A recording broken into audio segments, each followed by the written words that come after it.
19 janvier 76, les médias et la presse s'activent, l'info vient de tomber, tout le monde se rue devant leur télévision. Oliver, une créature mi-humaine, mi-chimpanzé, viendrait d'être découverte. Tout le monde fixe son écran, observant Oliver marcher comme un homme, le corps à moitié recouvert de poils et la tête pratiquement chauve, faisant des expressions faciales quasi humaines, comme s'il comprenait la situation. L'existence même d'Oliver représentait la première preuve potentiellement tangible de l'existence d'hybrides entre les humains et les chimpanzés. Très rapidement, la nouvelle fit le tour du monde, et dans une sorte de frénésie générale, Oliver devint une célébrité internationale. Mais à quel prix? Le Japon ont mis leurs meilleurs chercheurs sur le sujet, aux États-Unis la presse parlait de chaînons manquants, certains ont même parlé de preuves de l'existence de Bigfoot. À l'époque, les théories fusaient dans tous les sens, mais aucune réponse n'avait pu être donnée. Puis la science a évolué, les techniques se sont améliorées, et aujourd'hui nous avons la réponse à l'un des plus grands mystères génétiques de l'histoire. Voici la vérité sur Oliver, le chimpanzé.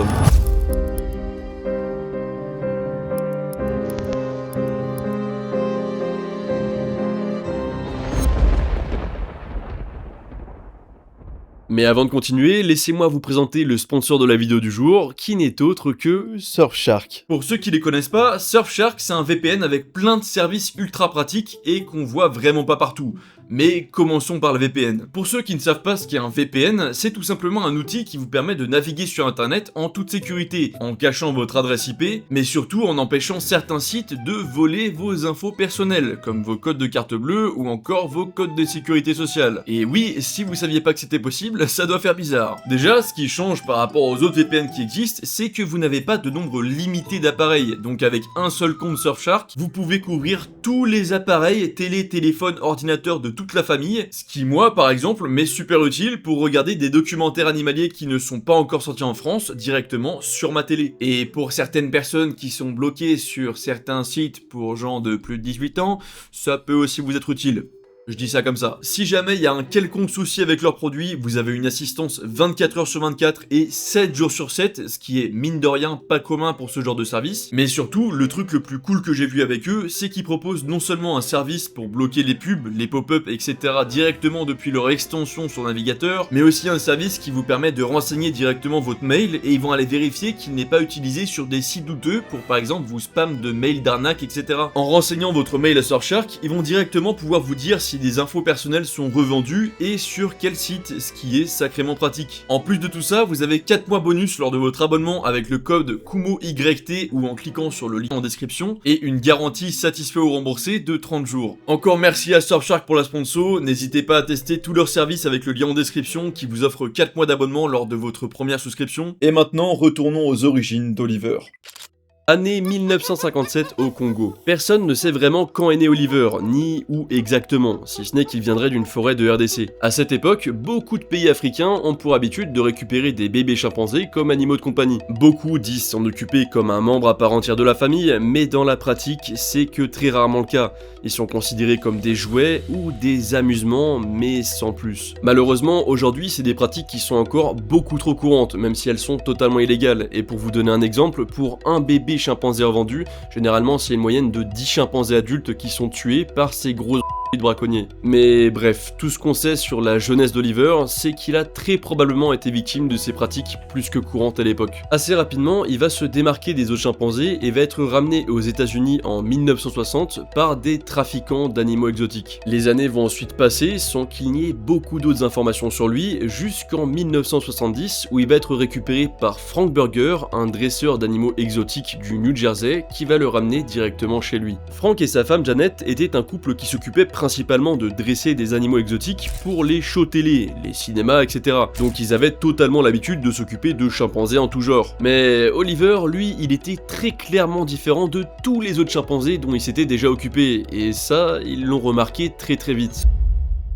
Déjà, morphologiquement, Oliver il avait une apparence qui faisait très humaine. Une tête pratiquement chauve, un crâne un peu plus rond et petit que la moyenne, un museau assez peu avancé, ou encore même des oreilles pointues. Mais ce qui avait frappé directement le couple, c'était son intelligence et sa façon de se comporter avec eux. Un des premiers éléments qui va leur faire se poser des questions, hormis son apparence, c'est tout simplement sa façon de se déplacer. De façon totalement autonome, Oliver avait pris l'habitude de se tenir debout. Alors évidemment, avec tous les films qu'on a pu voir, comme comme la planète des singes, etc., ça peut nous paraître pas si impressionnant que ça, mais pour un chimpanzé normal, entre guillemets, c'est pas du tout courant, et à l'époque, ça n'avait vraiment jamais été observé. En fait, de base, les chimpanzés peuvent très bien se tenir debout, mais jamais plus longtemps que quelques secondes, et c'est principalement dû à la position de leur dos et de leurs genoux. Mais Oliver, lui, c'était tout l'inverse. Il gardait le dos droit, les genoux fixes, et ne se posait à quatre pattes que très rarement, voire jamais s'il pouvait l'éviter. En plus de ce comportement déjà inhabituel qui surprenait grandement les burgers, Oliver ne s'entendait pas du tout avec les autres chimpanzés de la maison. Et réciproquement, les chimpanzés de la maison ne s'entendaient pas du tout avec lui. Son odeur semblait différente et son comportement que très peu sociable. Il passait en réalité la plupart de ses journées avec Frank, mais surtout avec Janet. C'est d'ailleurs cette dernière qui sera aux premières loges et qui découvrira l'étendue de la différence d'Oliver par rapport aux autres chimpanzés, mais on va y revenir. Oliver comprenait tout ce qui lui était demandé très facilement. Il n'essayait jamais de partir même s'il en avait l'occasion, il regardait la télé sans que ça lui soit inculqué et faisait même des cocktails de lui-même pour Frank et lui. Tous ces comportements étaient accompagnés d'une sorte d'euphorie du couple, qui à l'époque vivait ça comme des émerveillements au quotidien. Frank et Janet, qui dressaient des chimpanzés depuis maintenant des dizaines d'années, n'avaient jamais observé un tel libre arbitre et un tel décalage entre un chimpanzé et son espèce. Et le décalage d'Oliver, il va clairement s'accentuer lors de son adolescence. Et pour ceux qui ont vu la vidéo avec Travis, l'adolescence et les chimpanzés, ça doit vous rappeler un truc. À partir de ses 16 ans, Oliver, il a commencé à avoir la dalle. Mais qu'on se comprenne bien, on parle pas de nourriture. Oliver, il avait la dalle de Janet en tant que femme. Au début, ça semblait plutôt anodin. Frank, Janet et un de leurs amis, Vincent Pace, l'observaient devenir de plus en plus tactile avec Janet. Mais rien de trop ambigu non plus. Il voulait constamment être sur ses genoux, lui faire des câlins, des bisous, etc. Mais ce comportement n'était au final qu'un de plus parmi tant d'autres qui étaient déjà inhabituels, et ça n'inquiétait pas particulièrement qui que ce soit. Jusqu'au jour où Oliver a eu une pulsion, est arrivé derrière Janet, a plaqué sa tête contre la table et a essayé de se reproduire avec. Et ça a pas plu ni à Frank ni à Janet. Élever des chimpanzés avec des comportements naturellement turbulents à l'adolescence, ils connaissaient très bien, mais quand il s'agissait d'Oliver, c'était pas le même ressenti du tout. Aucun de leurs chimpanzés n'avait déjà montré une attirance si forte envers un humain. Cet événement qui perturba grandement les burgers, ce que je peux comprendre surtout quand on connaît la force d'un chimpanzé adolescent, les poussa à vouloir s'en séparer 6 ans après l'avoir récupéré. Vincent Pace, leur ami qui éprouvait une sorte de fascination pour Oliver, se proposa pour l'adopter. Vincent invita donc sa mère pour lui présenter ce potentiel nouveau membre de leur famille, sauf que ça s'est pas passé du tout comme prévu. À peine la porte entrouverte, Oliver s'approcha comme à son habitude, debout, le visage très expressif et le regard perçant, ce qui terrifia la mère de Vincent, refusant de l'approcher, voire même de simplement entrer dans la maison. Et ok, je peux comprendre qu'au premier abord, Oliver puisse paraître étrange.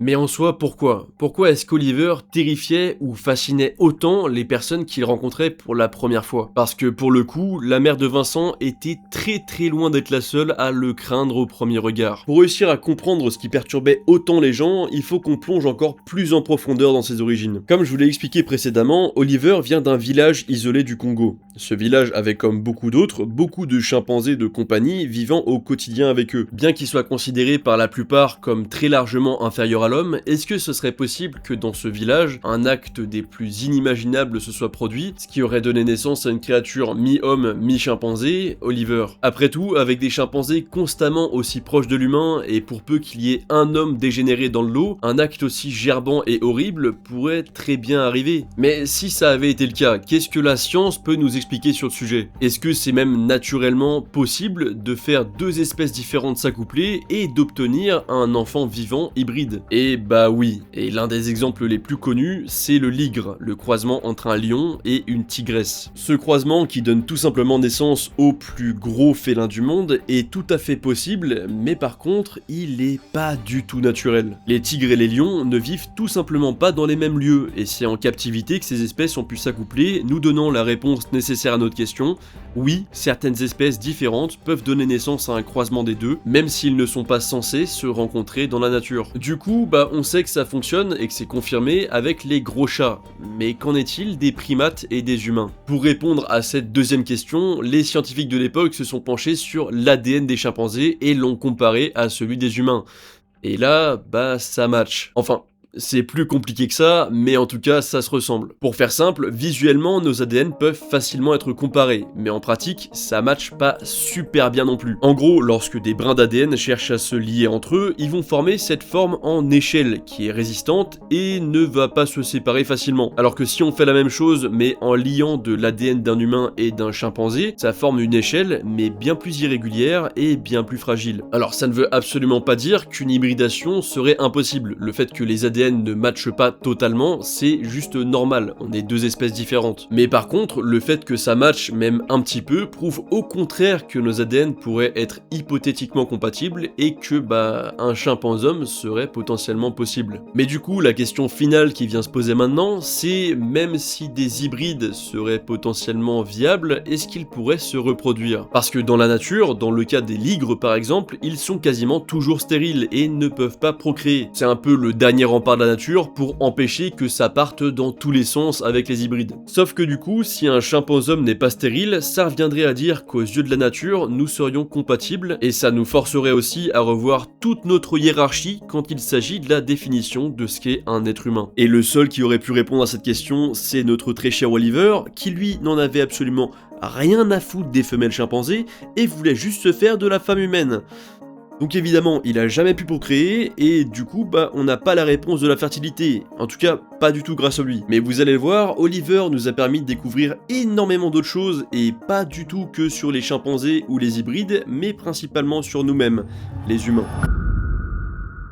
De retour en 1976. Lorsqu'Oliver et ses 19 ans d'abstinence ont fait peur à Janet et la mère de Vincent, son existence s'ébruita. Personne n'a vraiment su d'où venait la fuite, mais Oliver se retrouva dans les journaux, ce qui attira l'attention d'une personne en particulier, Michael Miller. Michael n'avait absolument rien à voir avec le milieu animalier. C'était un avocat super calé en loi en tout genre, mais très loin d'un professionnel quand il s'agissait de chimpanzés et de leur comportement. Mais ça ne l'a pas du tout empêché de développer une sorte de fascination pour cette créature qu'il voyait comme un miracle de la nature. Mais évidemment, même si Michael avait très clairement les moyens pour se l'acheter, avant de parler d'achat, il fallait qu'il le rencontre, ce qu'il fit très rapidement après l'avoir vu dans les articles, et leur rencontre le fascina d'autant plus. Vincent, qui malgré la peur de sa mère ne s'était absolument pas désisté quant à l'idée de récupérer Oliver, fut pris totalement au dépourvu quand Michael proposa 6000 $ de plus pour l'achat d'Oliver. Et même si les burgers étaient très proches de Vincent, à l'époque, il ne pouvait pas du tout se permettre de refuser 6000 $. Oliver fut donc racheté par Michael, l'avocat new-yorkais. Vincent, lui, était dévasté à l'idée de ne plus pouvoir côtoyer Oliver,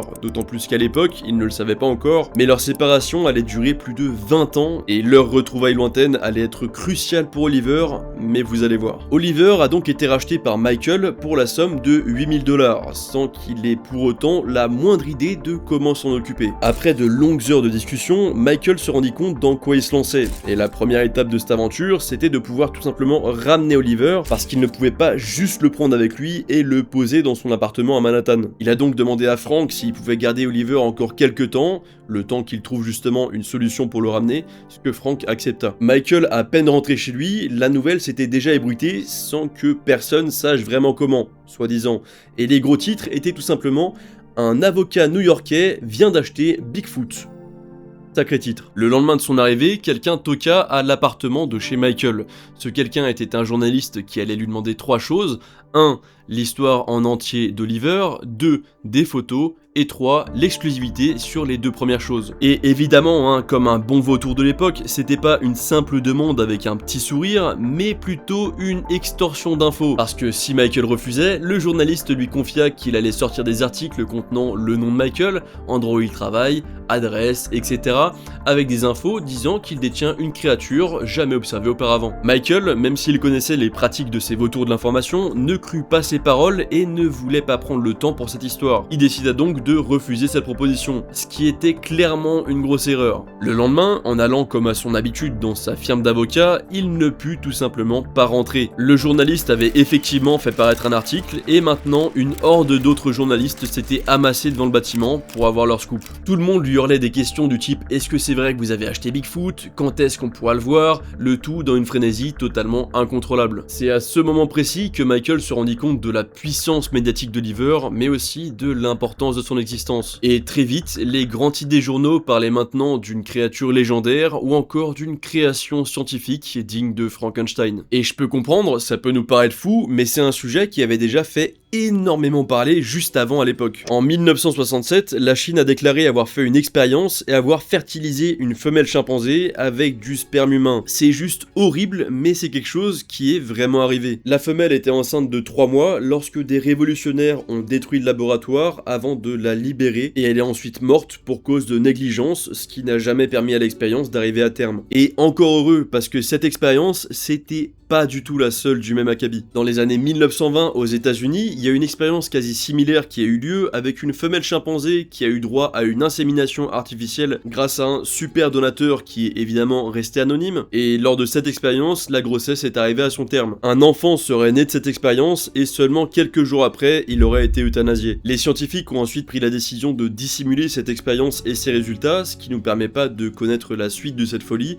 qui s'est vraisemblablement très mal passé pour qu'il décide de tout camoufler. Et du coup, c'est dans ce climat que l'information d'un avocat new-yorkais qui aurait racheté un chimpanzé circulait. Et pour le coup, même Michael était persuadé qu'Oliver était à moitié humain, ce qui ne permettait pas du tout de calmer la frénésie des journalistes. Quelques mois après son achat, Oliver vivait toujours avec Frank et Janet, mais la situation avait clairement changé, tout le monde avait déjà entendu parler de lui. Un jour comme un autre, Frank reçut une invitation pour le banquet annuel du Club des explorateurs à New York. Dit comme ça, on pourrait penser à un événement tout droit sorti de Pas de patrouille, mais pourtant c'est quelque chose de très sérieux. C'est en fait un banquet accueillant des scientifiques, astronautes et autres personnes influentes dans ce genre de milieu, dévoilant des recherches et différentes découvertes. Et évidemment, cette invitation, elle a été envoyée à Frank, mais surtout à Oliver. Absolument tout le monde voulait le voir et tout le monde voulait découvrir qui était ce fameux chaînon manquant. Frank répondit présent, amena Oliver à New York et le fit marcher à ses côtés au bout d'une laisse, l'exhibant comme un extraterrestre devant une foule estomaquée, ne lâchant pas un mot. Cette présentation, si on peut l'appeler comme ça, a été le début d'une tempête médiatique encore plus grande que la précédente qui a fait le tour du monde. Et évidemment, si quelqu'un ici n'a pas pu donner son accord et a subi tout ce qui va suivre, c'était bien sûr le principal concerné,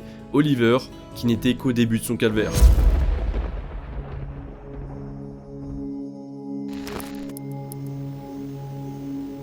Le monde entier commençait à avoir entendu parler d'Oliver, le singe à moitié humain.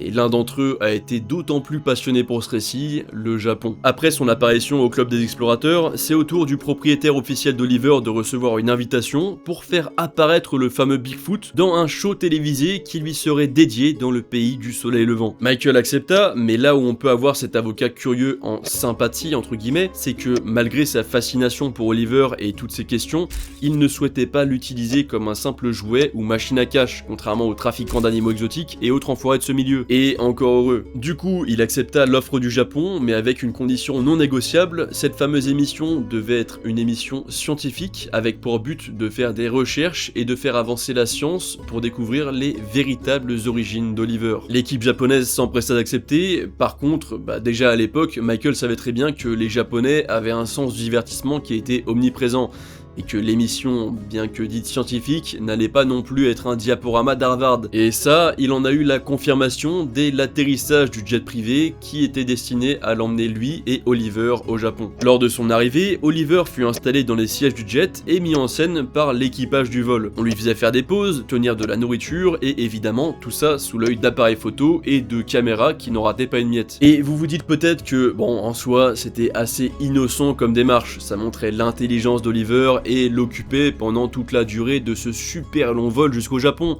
Mais pas du tout. Lorsque c'est arrivé, l'avion ne bougeait pas d'un pouce. Une fois les photos et vidéos terminées, Oliver fut enfermé dans sa cage, jeté dans la soute comme un vulgaire bagage, seul dans le noir durant l'intégralité du vol. Et c'est aussi pour ça que j'ai dit qu'on pouvait avoir que, entre guillemets, Michael en sympathie. Parce que malgré le fait qu'il ne voulait pas que ça soit un jouet, etc., bah il l'a pas protesté. Alors qu'on parle quand même de potentiellement un chimpanzé hybride humain. Et on le balance en cage dans une soute. Mais malheureusement, le calvaire ne faisait que commencer. À peine arrivés, des hordes de journalistes se précipitaient comme des fous, se poussant comme des sauvages pour avoir des images d'Oliver. Amenés directement dans un taxi, Michael et lui débutèrent un long périple et furent transportés dans tout le pays durant 3 semaines, tout en étant suivis par une équipe de tournage, capturant chaque fait et geste d'Oliver. Habillé en kimono, mis en scène dans des lieux spécifiques, rien n'était manqué par les yeux des caméras qui faisaient circuler l'information dans tout le pays. Un Américain et une créature unique au monde étaient présents au Japon et une émission allait leur être consacrée. Après leur périple vint le moment du tournage de cette fameuse émission. Pour l'occasion, Oliver fut testé par des scientifiques renommés du pays sur plusieurs aspects, via de nombreux outils, dans le but d'obtenir la fameuse réponse « Est-il un singe ou un homme ?» Et pour vous dire, lors de la diffusion de cette émission, avec tout l'engouement médiatique qu'il y avait autour, c'est ni plus ni moins que 26 millions de téléspectateurs qui étaient présents devant l'émission, ce qui en termes de comparaison est quasiment pareil que le nombre de spectateurs lorsqu'il y a eu la finale de la Coupe du Monde en 2018. Et on n'est pas du tout sur le même type d'émission, là c'est un truc scientifique et on n'est pas non plus à la même époque, c'est vraiment énorme. Parmi tous les tests disséminés au milieu du divertissement finalement inévitable de l'émission, il y a eu celui du centre de gravité.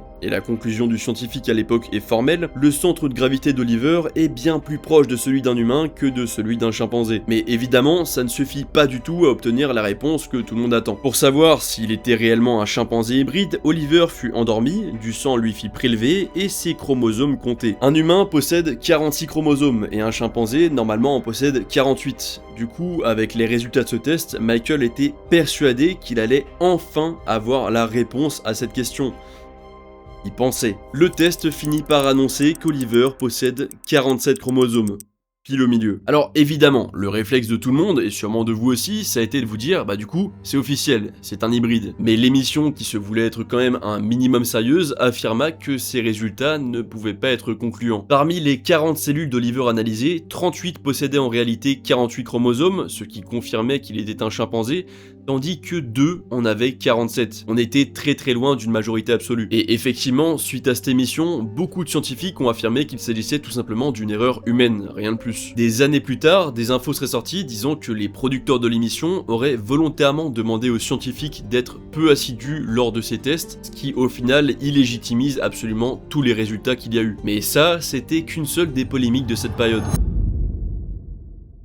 Après cette diffusion, Michael fut invité à plusieurs conférences de presse, et au cours de l'une d'entre elles, il entendit une information qui lui glaça le sang. Une actrice japonaise aurait accepté et affirmé vouloir avoir une relation sexuelle avec Oliver, ce qui est déjà en soi juste monstrueux, mais qu'en plus, ce serait retransmis à la télévision. Ouais.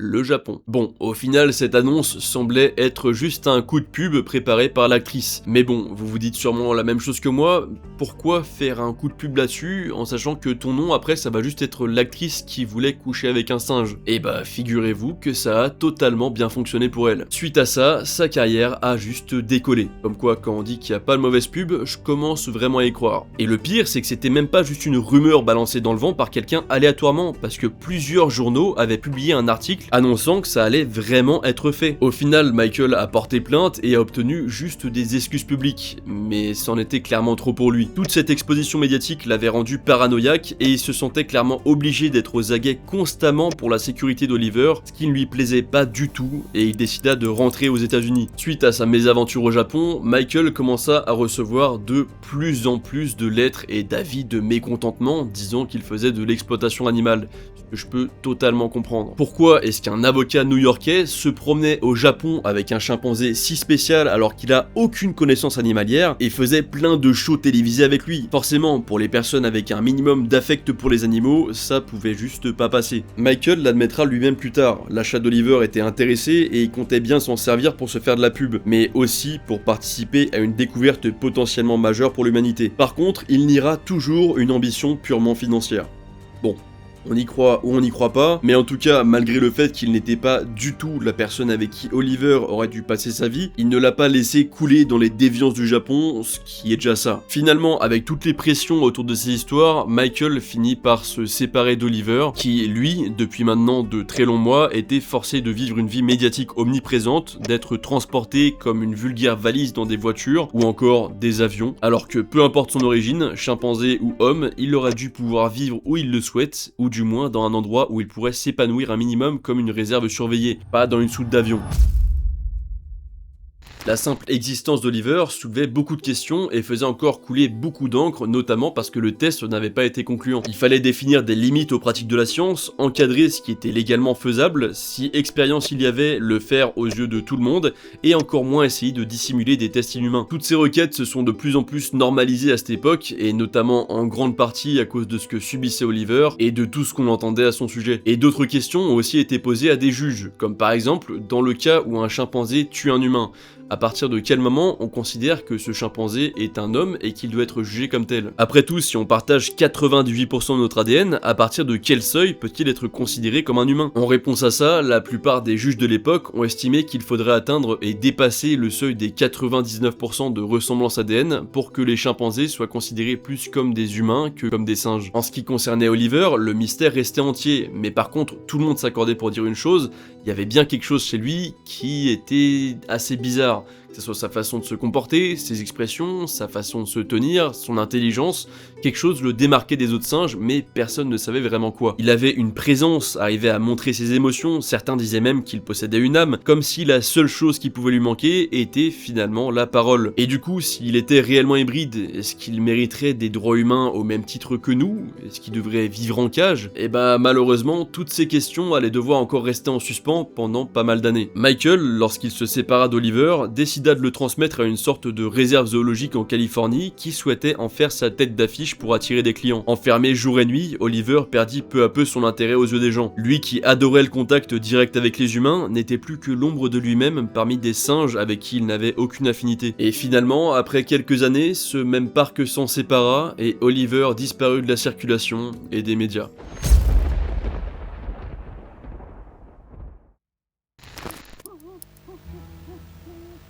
Pendant des années, plus personne n'a su où se trouvait Oliver. Certains disaient l'avoir aperçu dans des cirques, où il était traité comme tous les animaux dans ce genre d'endroit extrêmement mal. D'autres ont dit qu'il avait été vendu pour être disséqué à des fins de recherche scientifique, mais dans tous les cas, personne n'a pensé qu'il pouvait tout simplement avoir été relâché et vivre heureux quelque part. C'était comme quelque chose qui semblait juste impossible pour Oliver. Et parmi toutes les personnes qui parlaient encore de lui, l'un en particulier ne l'avait jamais vraiment oublié. Et c'était nul autre que celui qui avait eu une super connexion dès ses rencontres avec lui, Vincent. Pendant plus de 20 ans, Vincent chercha Oliver sans relâche. Il se refusait de croire qu'il avait été tué et n'avait qu'un but, retrouver ce singe qu'il considérait comme un ami. Sa quête semblait désespérée et ça faisait longtemps que beaucoup de gens autour de lui le considéraient juste comme un excentrique essayant de trouver un but à sa vie. Jusqu'au jour où Vincent réussit à gagner une assez grosse somme d'argent. Sa recherche, se basant jusqu'alors sur du décryptage de journaux et autres informations peu fiables, prit une autre tournure. Forcément, quand l'argent entre en jeu, les gens te prennent plus forcément pour un fou et les recherches avancent un peu plus vite. En appelant toutes les personnes l'ayant côtoyé, aperçu ou possédé et en allongeant quelques billets, Vincent réussit finalement à avoir une information. Oliver aurait été aperçu dans un laboratoire à seulement 2 heures de route de chez lui. Sans réfléchir une seule seconde, Vincent se précipita à l'endroit annoncé, réussit à rentrer et fut dévasté lorsqu'il découvra son ami. Oliver était enfermé dans une cage d'1,50 m de long, gardé captif pour tester différentes expériences depuis plus de 9 ans. Et le pire, c'est que ce genre de laboratoire pullulait à cette époque, et encore aujourd'hui, malheureusement, il en existe énormément, où des dizaines, voire des centaines de chimpanzés sont enfermés dans des cages minuscules et sur lesquelles on teste tout et n'importe quoi à longueur de journée, l'entièreté de leur vie. Révolté de la situation, Vincent tenta de récupérer Oliver, ce que le laboratoire refusa de prime abord. Mais après 20 ans d'acharnement, Vincent, il était clairement pas prêt à abandonner. Il appela son ami Wally Sweet, qui dirigeait un sanctuaire de primates au Texas. Wally s'engagea dans une procédure pour récupérer Oliver, et après plusieurs mois de bataille, Wally et Vincent eurent gain de cause et réussir à faire transférer non seulement Oliver au fameux sanctuaire, mais également 11 autres chimpanzés détenus dans ce labo. Cet événement marque d'ailleurs un grand tournant dans le milieu parce que c'est la toute première fois qu'un sanctuaire réussit à faire sortir des chimpanzés d'un labo. Lors de l'arrivée d'Oliver au sanctuaire, Wally et Vincent partageaient une assez grosse inquiétude. Comment avait-il vécu ces 20 dernières années?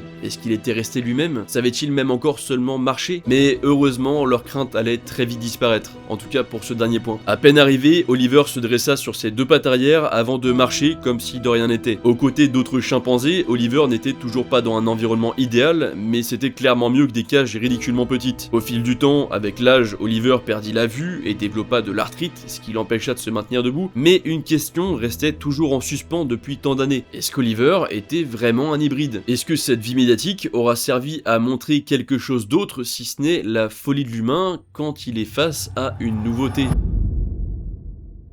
Il fallait du coup évidemment refaire un test. Celui au Japon n'avait servi à rien et aucune conclusion ne pouvait en être tirée. Wally et Vincent prirent donc les devants et Oliver fut à nouveau endormi, du sang lui fit prélever et après quelques jours d'attente, les résultats furent sans appel. Oliver, depuis maintenant 42 ans, était un chimpanzé tout à fait normal. Il possédait bien 48 chromosomes.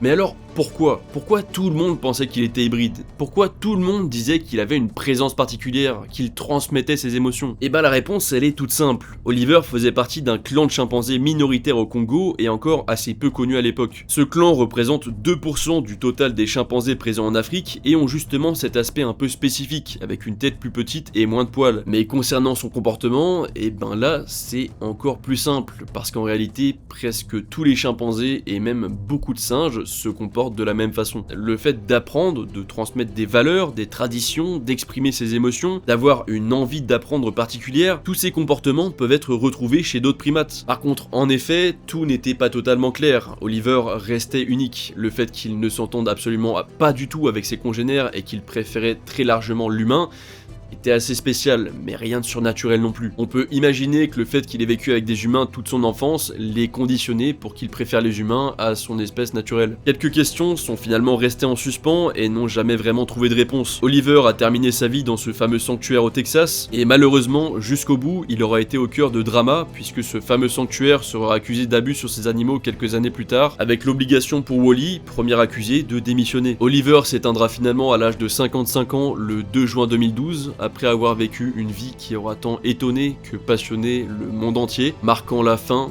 d'un des plus grands mystères génétiques de l'histoire.